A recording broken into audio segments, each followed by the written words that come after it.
Alright, imagine this. You're a kid in 1995. You race home from school,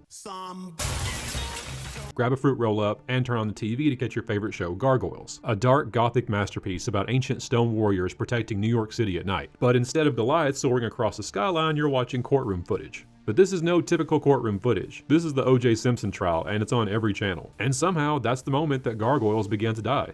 I know what did cause the flood. George Bush? No. Terrorists? No. Communists? No. Chinese radicals? No. Cartman? Sort of.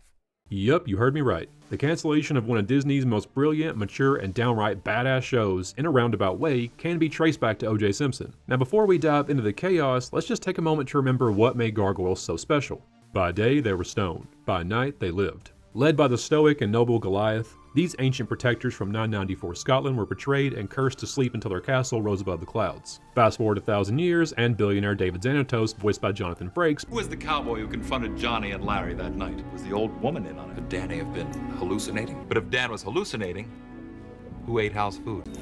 Ever gone mountain biking? buys the entire castle and just plops it on top of his skyscraper because, you know, billionaires. Once awake, the gargoyles find themselves in modern-day New York, a world that's colder, more cynical, and filled with betrayal. The tone, darker than anything else in the Disney afternoon lineup. I mean, we're talking about a show that dealt with the themes of prejudice, revenge, morality, and trauma. They had to pay. All humanity has to pay for what they did to our kind.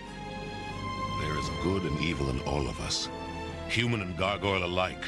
It quoted Shakespeare, it had time travel, cyborgs, complex villains, and Goliath's ex-lover Demona literally wanted to end all of humanity, and somehow we understood her pain. This wasn't your typical Saturday morning slapstick. This was Batman the Animated Series meets Macbeth, and kids like myself were hooked. And it respected the audience, even if the audience was sitting cross-legged in Power Ranger pajamas. Gargoyles debuted in October of 1994, right after Disney scrambled through a very chaotic production schedule. Despite everything that the show had going against it, it was a hit. Critically loved, commercially promising, and ripe for merchandising. But behind the scenes, a real-life drama was already brewing, and it was about to dominate everything. The Los Angeles Police Department right now is actively searching for Mr. Simpson.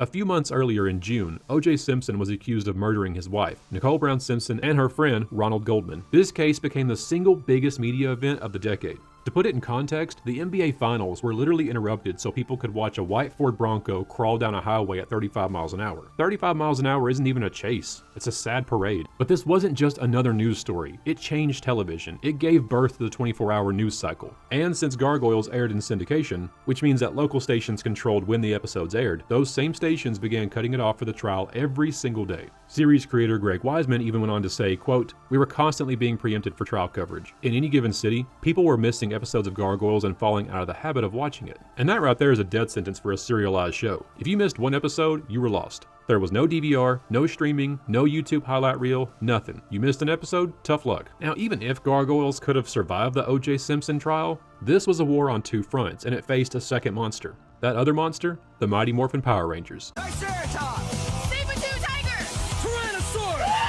Those brightly colored spandex warriors were a license to print money. Toys, costumes, lunchboxes, all of it was dominating the shelves. I don't know of one person who grew up in the 90s that did not at some point have that Power Rangers bedspread. And yes, I can smell that picture from here. Pee.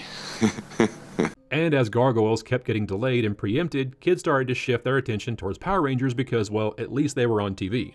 Greg Wiseman put it bluntly. Power Rangers was the big news and the home run. Our toys fell off. So there wasn't much thought of doing a season 3. And that was that. Disney saw the numbers drop, the toys stopped selling, and they pulled the plug. The show's third season, The Goliath Chronicles, was handed off to another studio, lost its edge, and quietly faded away into the darkness. Just like its heroes, betrayed, turned to stone, and waiting for the day to rise again. So no, O.J. Simpson didn't walk into Disney HQ and cancel Gargoyles, but the wall-to-wall media circus that his trial created shattered the show's momentum, fractured its audience, and changed TV forever.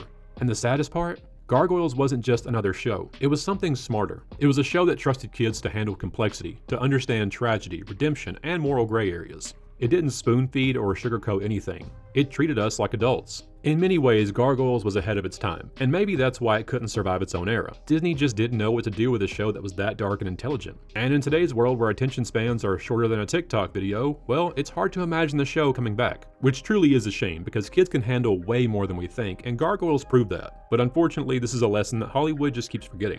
So yeah, in one of the weirdest twists of pop culture history, the downfall of Disney's most mature animated show was partially thanks to a murder trial. OJ got acquitted, the news networks got richer, and Gargoyles got left behind in the rubble of television evolution. But if you ask me, or any other millennials, it's still one of the best shows Disney has ever made. And it deserves to rise again, just like Goliath promised. So with that being said, I'm gonna hop off here and get to work on the next video. I hope all of y'all have a great rest of your weekend, and have a happy Halloween. See ya!